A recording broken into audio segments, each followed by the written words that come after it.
Nella terza giornata di ritorno del massimo campionato, le ragazze del Bardolino Verona si impongono con un sonante 8-1 sul campo del fanalino di coda Milan. Mister Longega attua un profondo turnover, fuori Brunozzi, Parisi, Gabbiadini, Sorvillo e Schiavi, dentro Picarelli tra i pali, Ledri e Stefanelli centrali difensive, Girelli in mediana e Toselli all'ala destra. Le veronesi conducono la gara dal primo minuto e colgono una traversa dopo un quarto d'ora con la conclusione di Roberta Dadda dalla distanza. Il difensore giallo-blu poco dopo va nuovamente vicinissima al gol, costringendo la numero 1 rossonera al mezzo miracolo. È il preludio al gol delle campionesse d'Italia, grazie a Patrizia Panico che su azione conseguente al corner battuto da Pagliotti raccoglie una corta respinta e insacca. Le gardesane falliscono un paio di ghiotte opportunità per chiudere il match e poco prima della chiusura del tempo subiscono a sorpresa la rete del pareggio milanista nell'unica azione d'attacco imbastita dalle rossonere.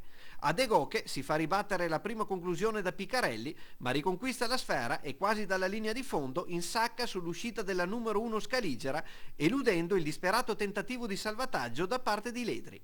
Il Bardolino Verona si ripresenta in campo nella ripresa con Gabbiadini e Parisi in sostituzione di Motta e Toselli e proprio le neoentrate propiziano la rete del nuovo vantaggio ad appena un minuto dal fischio d'inizio. Parisi apre per Gabbiadini che rimette la sfera in mezzo all'area di rigore dove Girelli si fa trovare pronta alla deviazione vincente. Al 9° minuto Melania Gabbiadini si invola in area, ma viene colpita allo sterno dal disperato intervento della Vitale. Calcio di rigore trasformato senza tentennamenti da Capitan Boni, che spedisce il pallone da una parte e il portiere dall'altra. La formazione veronese gioca sul velluto e dilaga nell'ultima parte di gara. Boni chiude una splendida triangolazione con Parisi, penetra in area e mette dentro il pallone della doppietta personale. Al 28° inizia il Patrizia Panico Show.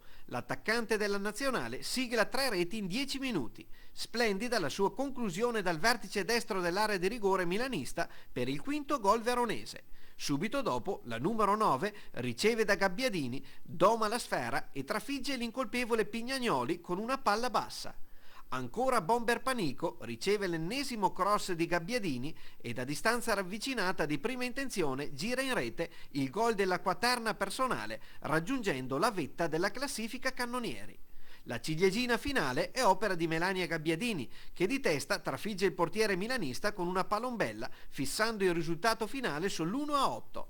Con una ripresa spettacolare, le campionesse d'Italia tornano da Milano con altri 3 punti utili per proseguire la corsa a 2 con la Torres nella conquista del tricolore.